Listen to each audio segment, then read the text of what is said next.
Genèse 11. La tour de Babel, verset 1. Toute la terre avait une seule langue et les mêmes mots. Verset 2. Comme ils étaient partis de l'Orient, ils trouvèrent une plaine au pays de Shinéar, et ils y habitèrent. Verset 3. Ils se dirent l'un à l'autre, « Allons, faisons des briques, et cuisons-les au feu. » Et la brique leur servit de pierre, et le bitume leur servit de ciment. Verset 4.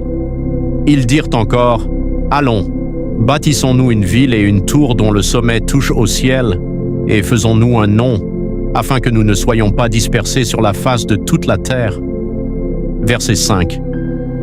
L'Éternel descendit pour voir la ville et la tour que bâtissaient les fils des hommes. Verset 6. Et l'Éternel dit, « Voici, ils forment un seul peuple et ont tous une même langue, et c'est là ce qu'ils ont entrepris. Maintenant, rien ne les empêcherait de faire tout ce qu'ils auraient à projeter. » Verset 7.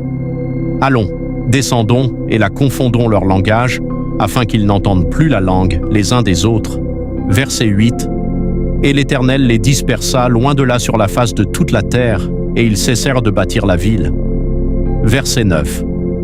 C'est pourquoi on l'appela du nom de Babel, car c'est là que l'Éternel confondit le langage de toute la terre, et c'est de là que l'Éternel les dispersa sur la face de toute la terre.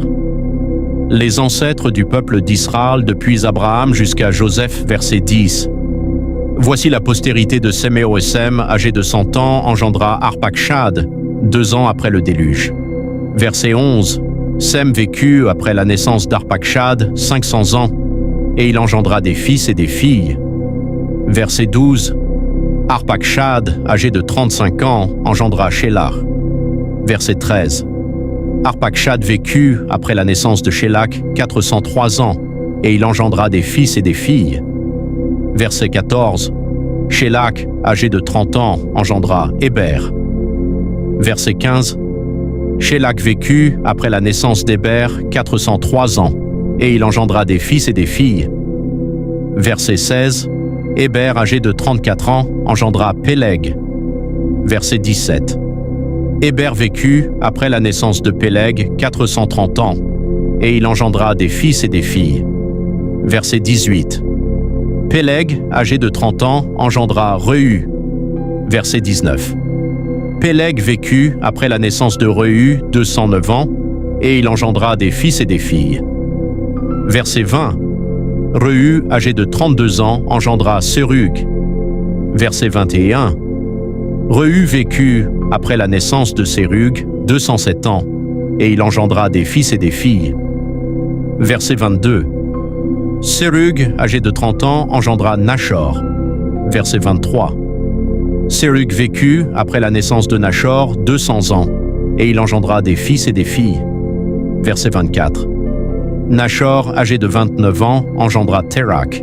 Verset 25.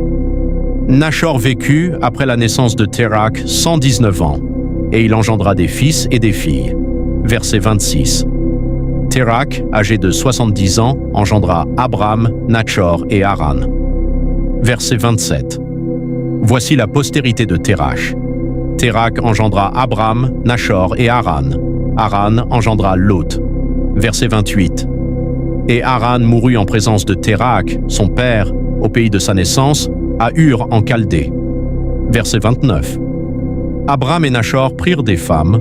Le nom de la femme d'Abram était Saraï, et le nom de la femme de Nachor était Milka, fille d'Haran, père de Milka et père de Gisca. Verset 30.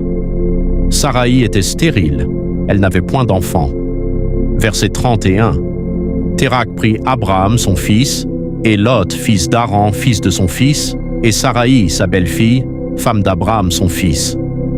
Ils sortirent ensemble d'Ur en Chaldée pour aller au pays de Canaan. Ils vinrent jusqu'à Charan et ils y habitèrent. Verset 32. Les jours de Térach furent de 205 ans, et Térach mourut à Charan.